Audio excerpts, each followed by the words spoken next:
সত্যের পক্ষে থাকব। আমি যদি বুঝি যে আমার বিজয় হয়তো হবে না, পরাজিত যদি হই, সত্যের সাথে থেকে পরাজিত হলেও লজ্জা নেই। সত্যের সাথে থেকে বাহ্যিকভাবে পরাজয় বরণ করলেও এটাকে পরাজয় বলা হয় না, এটা চিরস্থায়ী একটা বিজয়ে পরিণত হয়। যার প্রমাণ হচ্ছেন হুসাইন রাদিয়াল্লাহু আনহু, এখন পর্যন্ত আমাদের মধ্যে আলোচিত, স্মরিত এবং সম্মানিত। কিন্তু তার বিপরীতে যে জুলুমের মধ্য দিয়ে যে বিজয় লাভ করছিল, সে আজকে মানুষের হৃদয়ে একজন ঘৃণিত মানুষ হিসাবে চিহ্নিত হয়ে আছে। সেজন্য আমাদের এটা একটা জীবনের একটা শিক্ষা যে আমরা যেন আমাদের জীবনে সত্যের সাথে থাকতে পারি। আল্লাহ তুমি তৌফিক দান করো, আমিন। তো আমি যেটা বলছিলাম, এই মাসটার সম্পর্কে কি আসছে, আমি হাদিসখানা পড়ে শোনাই আপনাদেরকে। রাসূলুল্লাহ সাল্লাল্লাহু আলাইহি সাল্লামকে জিজ্ঞেস করা হলো, আবু হুরায়রা থেকে বর্ণিত হাদিস, সামি'তু রাসূলুল্লাহ সাল্লাল্লাহু আলাইহি ওয়াসাল্লাম ইয়াকুল, রাসূলুল্লাহ সাল্লাল্লাহু আলাইহি সাল্লাম ফরমালেন, আফদালুস সালাত বাদাল ফরিদাতি সালাতু জাওফিল লাইল, সবচেয়ে উত্তম সালাত হচ্ছে ফরজ নামাজের পরে গভীর রাতের নামাজ বা মধ্যরাতের নামাজ, যেটাই বলেন।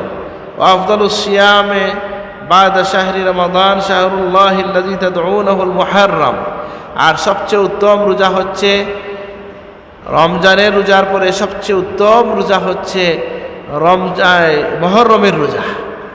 এটা আপনি অনেক মানুষ পাবেন এমন যে বলবেন না আমরা তো এই কথা শুনি নাই, হয় অনেকেই হয়তো শুনেন নাই যে মুহররম একটা রোজা রাখারও মাস, শুধু আশুরায় না, বেশি বেশি রোজা রাখার মাস হচ্ছে মুহররম মাস। তাহলে আমরা বুঝলাম সর্বোত্তম রোজা হচ্ছে মুহররমের রোজা, রমজান মাসের পরে। তাহলে আজকে এই মাহফিল থেকে আমরা এটা বুঝতে পারলাম, শিখলাম যে আমরা যে সকল কাজ করব এই মাসের মধ্যে একটা হচ্ছে রোজা রাখা। এই গরমের দিনে কি রোজা রাখা যায়?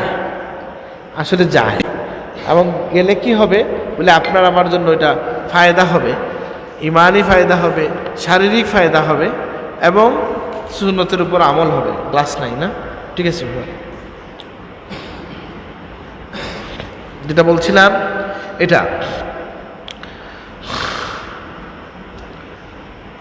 একই কথা আসছে যে হযরত আলী রাদিয়াল্লাহু আনহুকে একজন জিজ্ঞেস করছেন, হে আমিরুল মুমিনিন, আমাকে আপনি, ইয়া আমির আল মুমিনিন আখবিরনি শাহরান আসুমু বা'দা রমাদান।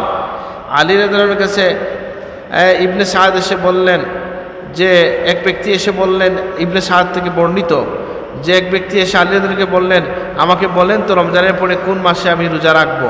তিনি বললেন, লাকাদ সাআলতা আন শাইইন মা সামিতু আহাদান ইয়াসআলু আনহু বা'দা রাজুলিন সাআলা আনহু রাসূলুল্লাহ সাল্লাল্লাহু আলাইহি ওয়াসাল্লাম। তোমাকে আমি এমন একটি বিষয়ে তুমি আমাকে জিজ্ঞেস করেছো যে বিষয়ে কেবল একজনকে রাসূলুল্লাহকে জিজ্ঞেস করতে শুনেছি। মানে রাসূলুল্লাহকে একই প্রশ্ন একজন করছিল।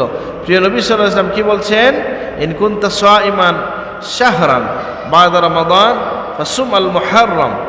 হ্যাঁ, তুমি যদি, রাসূলুল্লাহ সাল্লাল্লাহু আলাইহি ওয়াসাল্লাম ফরমায়েছেন, তুমি যদি রমজান মাস ছাড়া অন্য কোনো মাসে রোজা রাখতে চাও তাহলে মুহররম মাসে রোজা রাখবে।